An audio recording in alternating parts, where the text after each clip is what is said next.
Сайн байцгаана уу иргэд та бүхэнд энэ өдрийн мэндийг хүргэе.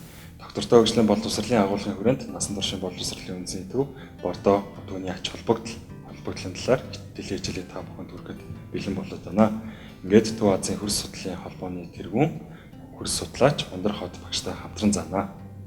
За сайн байцгаана уу. Өнөөдрийнхээ хичээлээр Бордооны ач холбогдлын тухай тавч ярилцгаая.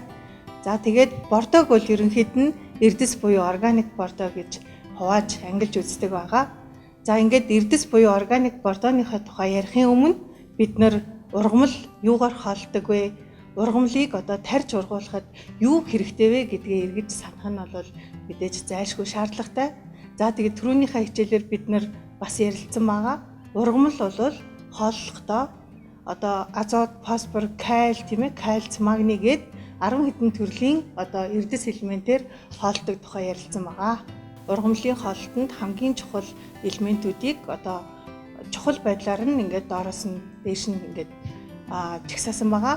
За тэгэхээр энэ эрдэс элементүүдийг бэлэн яг ургамлын хоолтонд хэрэг болохоор яг ингээд усанд уусдаг хэлбэрээр нь бэлдэж, нийлэгжүүлж ингэж эрдэс химийн бордог бэлддэг байгаа. За энэ дэлгэцэн дээр та бүхэн харж байна. Энэ эрдэс химийн энэ ургамалд хэрэгтэй элементүүдийг нийлэгжүүлж яг ургамалд ашиглагдах байдлаар бэлэн болгосон бордог үйлдвэрлэдэг дэлхийн хамгийн том 10 үйлдвэрийн компани нэрсүүдийг та бүхэн ингээд харж байна. Бид ер нь бол дэлхий дээр цөөхөн орн бол энэ үйлдвэрлэлийг эрхэлж ургамлын хоолтонд хэрэгтэй эрдэс элементүүдийг ингэж бэлэн байдлаар үйлдвэрлэдэг байна. За түрүүнийхээ хичээл дээр бид хөрс бол маш олон төрлийн байдаг гэж ярилцсан байгаа. Хөрс бол хөрсний органик бодис бол маш бага хэмжээтэй байдаг. Тэгэхээр энэ органик бордог бэлтгэж хөрсийг сайжруулах зорилгоор ер нь их масс, их эзэл хүнтэй, их хэмжээгээр нь хийж өгөх юм бол энэ хөрсний ялцмаг гэдэг энэ хөрсний хамгийн үржил шимийн хамгийн гол үзүүлэлт бол ихснээр хөрс маш их үржил шимтэй болох юм аа. За та бүхэн энэ дэлгэцэн дээр харж байна. Хөрсний органик бодис их байх тусмаа хөрс бол маш тийм хар бараан өнгөтэй харагддаг. Энэ ихний зүүн гарталд байгаа хөрснүүд бол ялцмаг их багтай. Тэгээ баруун гарталд байгаа хөрснүүд бол ялцмгийн хэмжээ бол нэлээд их.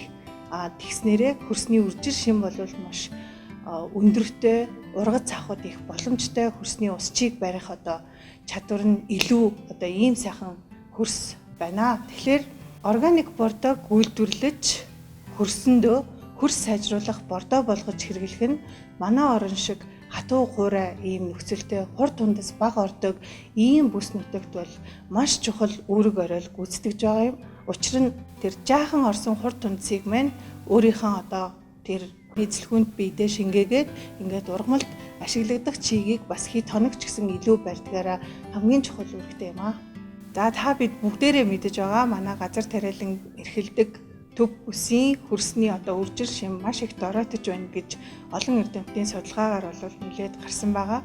Тэгэхээр энэ үржил шим нь муудж байгаа хөрсөн дээрээ органик бордог бол маш их хэмжээгээр хийж өгч хөрсний үржил шимийг дээшлүүлэх нь бидний хүнсний хангамж өөрсдөө дотооддоо хүнс үр тарианыхаа хэрэгцээг хангадаг болоход чухал нөлөөтэй их чухал ач холбогдолтой юм аа. Хүнсний хог хаягдлаар бид нар өмнөх дугаар дээр хэрхэн чигний улаан хорхоог ашиглаад бордоо хийх талаар гэр ахуйн нөхцөлд бордоо хийх талаар хичээл заасан байгаа. Тэгэхээр зөвхөн чигний улаан хорхооноос гадна өөр ямар аргаар бас гэр ахуйн нөхцөлд бордоо хийх боломжтой. За органик бордог маш ихээр үйлдвэрлэх боломж бидэнд маш их байна гэж мэргэжилтнүүд бол үздэг. За органик хог хаягдал гэдэг юу юм бэ гэдгийн талаар бол мэдээж эхлээд бас нэг өгүүлбэр хэлсэн зүйтэй хаа. Тэгэхээр органик хог хаягдалт бол энэ малын өтөг, бууз, яс. За тэгээд энэ ресторан, галт тогооноос гарч байгаа бүхэл хүнсний хог хаягдал. За тэгээд пиавны шаар, хот цэцэрлэгжүүлэлтээс гарч байгаа энэ ургамал, хог ургамал энэ бүгд бол бүгдээрээ тэр органик буюу био хог хаягдал гэж нэрлэгдэж байгаа. Тэгэхээр энэ био хог хаягдлаар органик бордоо өөрөөр хэлбэл ялцмаг ихтэй ийм сайхан бордог хийхэд бол янз бүрийн аргыг хэрэгжилж байна. За таны хэлснээр чигийн улаан хорхоогоор одоо малын өтөг бууцыг хүнсний хог хаягдлыг одоо идүүлээд ингээд органик бордоо гаргадаг. Үүнээс гадна агаарт амьдардаг бактериудыг одоо дотор нь байгаа тэр бактериудыг бүржүүлж агаартай усчийг нь таарсан нөхцөлийг нь бүрдүүлээд ингээд агаарт амьдардаг бактериудаар нь ялцруулж эргээд ялцмагжуулж ингэж органик бордоо хийх одоо энэ арга бол манай оронд л нэг их хэрэглэгдэггүй болохоос ер нь гадны дотны бүхий л орнууд их хэмжээгээр бордоо үйлдвэрлэхдээ энэ аргыг хэрэглээд ингээд ирсэн байна. За тэгээд энэ зурган дээр та бүхэн харж байна. Одоо зүүн гартлын зурган дээр бол айл өрхийн хэмжээнд одоо хүнсний хог хаягдлаа цуглуулад одоо хашааныхаа хог ургамлыг ингээд нийлүүлээд нөгөө агаарт амьдардаг бактери бол дотор нь байгаа. Тэгэхээр бид нар яах нь агаарын нөгөөд жаахан чийгшүүлээд ингээд хутгаад ингээд зуны турш нэг 3-6 сарын турш ингээд арчлаад байхад бол тэр баруун гартал тарагдж байгаа энэ сайхан ялцмаг ихтэй органик бордоо бий болох нэ. Тэгэхээр энэ бол хямд төсөр одоо ийм сайхан арга учраас энэ бордоог их хэмжээгээр үйлдвэрлэж одоо хөрсөө сайжруулж яхах нь хүн бүрийн одоо хийж чадах зүйл юм аа л гэж бодож байгаа. Бага хэмжээгээр одоо эргээд ахуй нөхцөл те бордоогоо өөрсдөө яаж хийх вэ талаар ер нь мэдээлэлтэй бол одоо тэгвэл манай нийслэлийн хэмжээнд жилд хүнсний хог хаягдал бол 300-аас 400 мянган тонн гардаг. Тэгэхээр энэ маань бол 2800 ресторан бүр тэгээд айл бүрээс гараад яг энэ хүнсний хог хаягдлыг ер нь манай нийслэлийн хэмжээнд шийдэх боломжтой юу? Ямар арга байдаг вэ энэ арга замыг та хэлчихвэл.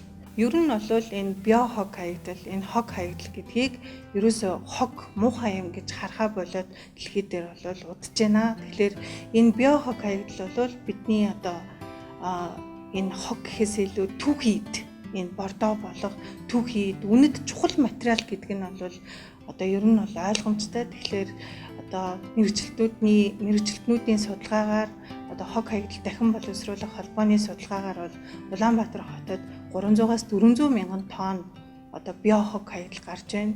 За тэгээд манай нийслэлийг тойроод хідэн одоо мал тийм ээ одоо бас байгаа үлээ эмээлтийн одоо нядалгааны газрын хог хаягдал гэдэг ингээд тэндээс гарч байгаа яс гэдэг маань өөрөө кальц, фосфор ихтэй.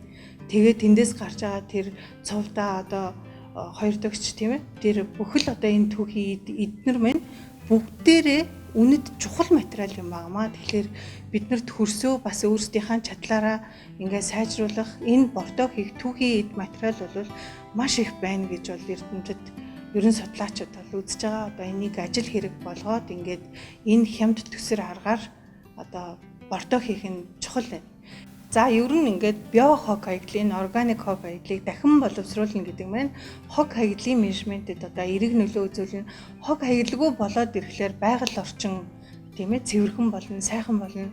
Ингээд жижиг аж ахуй нэгжүүд одоо хүмүүс ингээд бордоо хийгээд үйлдвэрлээд одоо зарах юм болвол ингээд санхүүгийн их үүсвэр болоод ингээд бизнес болоод хөгжөөд явах бас юм одоо ач холбогдолтой бэлэн ингээд гараад ирсэн бордоог нь хөрсний үржил шим сайжруулахаар ингээд бордоо болгоод хэрэгжилж байна. Органик газар тариалан гэж сүүлийн үед бид нар ихэд ярьж байгаа. Энэ органик газар тариаланд бол ялцмаг ихтэй энэ органик бордоо бол хамгийн гол шийдэл нь байгаа. За түүнээс гадна уур амьсгалын өөрчлөлтөнд бол эерэг нөлөө үзүүлнэ. Яагаад вэ гэхлээр энэ бүх био хог хаягдлаас хаягдал хэрвээ задраад ингээд хамгийн эцсийн бүтээгдэхүүн нь бол нүүрс хүчлийн ус тийм ээ ингээд энэ янз бүрийн хийнүүд байдаг.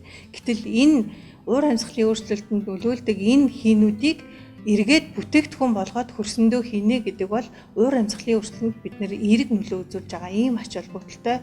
Ер нь тэгээд аливаа одоо шимт тэжээлийн бодисын эргэлт битүү байх тусмаа экологидоо одоо ээлтэй эдийн засгийн ач холбогдолтой ийм систем одоо үүсч идэг. Тэгэхээр бид нар ийм л одоо битүү циклийг эргэн тойрондоо ингэж үүсгэх одоо ийм зорилготой л ажиллах ёстой юм шиг байна.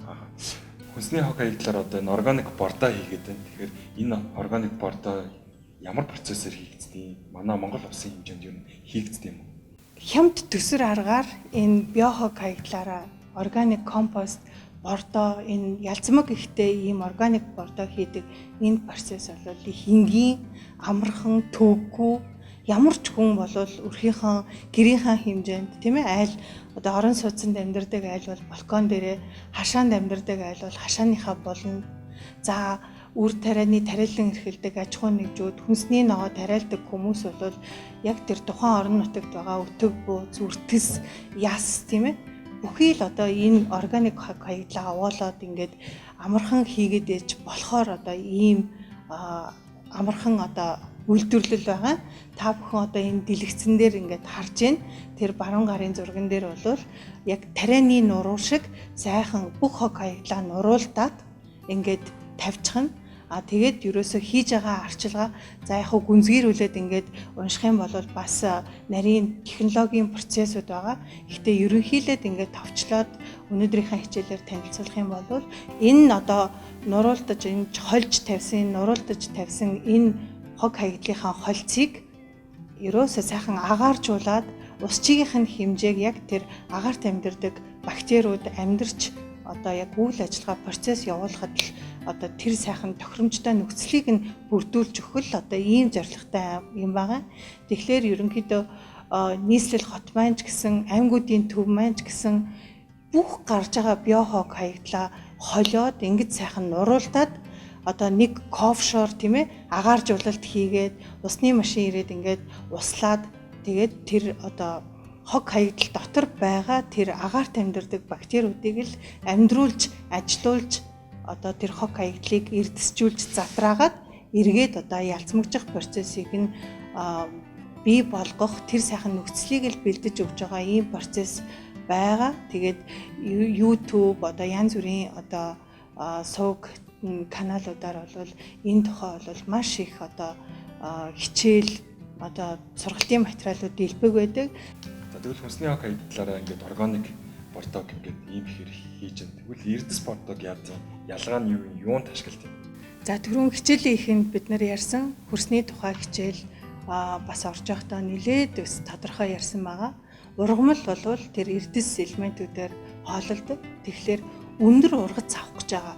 Ялангуяа одоо яг ингээд атрын 4-р аян ингээд зарлагдчихсан нэгж талбайгаас их ургац аавна, чанартай ургац аавна гэж ингэж улс орнороо зорж байгаа өнөө үед бол дан органик бордог хэрэглээ зогсохгүй мөн яг одоо тодорхой зорилттой ургацаа авах одоо тийм аж ахуй нэгж газар тариалангийн үйлдвэрлэл явуулж байгаа энэ тариаланчид хүнсний ногоо эрхлэгчид маань энэ органик бордон дотор байгаа шим тэжээлийн бодисооч ашиглана. Дээр нь бол тэр ургамлын одоо ургалт хоолтонд хэрэгтэй тэр эрдэс бордонуудыг заавал хийж өгч бэж тэр өндөр ургац авдаг энэ эрчимцэн газар тариалан гэдэг бол эрдэс бордоо органик бордогны хослолгүйгээр явахгүй юм аа.